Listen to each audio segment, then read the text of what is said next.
1 மீட்டருக்கு 1 மீட்டர் அதே இடத்துல ஒரு மோனோகிறிஸ்டலைன் பேனல் வச்சிங்கன்னா 20% ப்ரொடக்ஷன் ஆகும். அப்போ 20%னா 100 வாட்ஸ் ப்ரொடக்ஷன் ஆகும். அப்போ ஒரு சதுர மீட்டர் அளவுள்ள ஒரு பாலிகிறிஸ்டலைன் வச்சிங்கன்னா 50 வாட்ஸும், ஒரு சதுர மீட்டர் அளவுள்ள மோனோகிறிஸ்டலைன் வச்சிங்கன்னா 100 வாட்ஸும் ப்ரொடக்ஷன் ஆகும். அப்போ என்னென்னா 100 வாட்டு பாலிகிறிஸ்டலைன் பேனல் வந்து 2 மடங்கு சைஸாக இருக்கும், அவ்வளோதான்.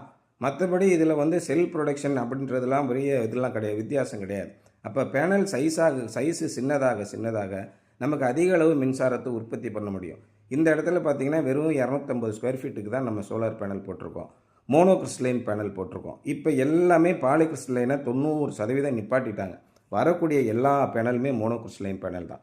இந்த மோனோகிறிஸ்டலைன் பேனலில் என்ன பிரச்சனை ஆயிடுச்சுன்னு கேட்டிங்கன்னா, 8 அடிக்கு 4 அடி இருக்கும்போது ஒரு ஓரத்தில் உங்களுக்கு ஒரு கையை வச்சோ ஒரு இலை விழுந்து மறைக்குதோ அல்லது ஒரு நிழல்படுதோ அந்த முழு பேனலோடைய உற்பத்தி திறனும் குறைஞ்சி போயிடும். அதற்காக என்ன பண்ணுறாங்க, ஹாஃப் கட்டுன்னு பேனலையே 2 பகுதியாக பிரிச்சுட்டாங்க. மேல் பகுதியிலேருந்து தனியாக உற்பத்தி ஆகும், கீழ்ப்பகுதியிலேருந்து தனியாக உற்பத்தி ஆகும். இந்த மாதிரி உற்பத்தி ஆகும்போது என்ன ஆகுதுன்னு கேட்டிங்கன்னா, ஒரு இலையோ அல்லது ஒரு பக்கத்தில் ஒரு நிழலோ படும்போது உங்களுக்கு என்னென்னா அந்த பகுதியில் இருக்கிற உற்பத்தி மட்டும் குறையும், மற்ற பகுதியிலேருந்து முழுமையான உற்பத்தி போய்கிட்டு இருக்கும். இதுதான் மோனோகிறிஸ்டலைனில் ஹாஃப் கட் பேனல் அப்படின்னு சொல்லி வந்தது. ஹாஃப் கட் பேனலுக்கு அடுத்து என்ன வந்துன்னு கேட்டிங்கன்னா பைஃபேஷியல் அப்படின்னு வந்தது. அப்போ மோனோ பெருக்கு ஹாஃப் கட்டு பைஃபேஷியல் 2 பக்கமும் ப்ரொடக்ஷன் ஆகிற மாதிரி வந்துச்சு. அதுக்கப்புறம் வந்திருக்கிறது தான் இப்போ என்னென்னு கேட்டிங்கன்னா ஹாஃப் கட்டு, டாப்கான், என் டைப்னு இன்றைக்கி தேதியில் மார்க்கெட்டில் போயிட்டுருக்கு.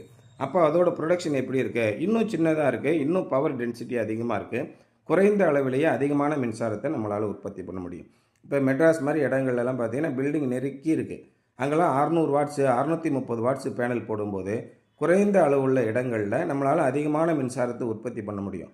நான் ஏற்கனவே சொன்ன மாதிரி ஒரு சதுர மீட்டரில் உங்களுக்கு 500 வாட்ஸு 600 வாட்ஸு 700 வாட்ஸ் வரைக்கும் உற்பத்தி பண்ண முடியுது. அந்த மாதிரி பேனல்லாம் வரும்போது எதிர்காலத்தில் சின்ன இடமா இருந்தாலும் நம்ம வீட்டுக்கு தேவையான முழுமையான மின்சாரத்தை பெற்றுக்கலாம். கிராமப்புறங்களில் மற்ற ஊரக பகுதிகளெலாம் நமக்கு அதிகமான இடம் இருக்குது, அங்கே இது மாதிரி நல்ல தரமான பேனலாக போடுங்க.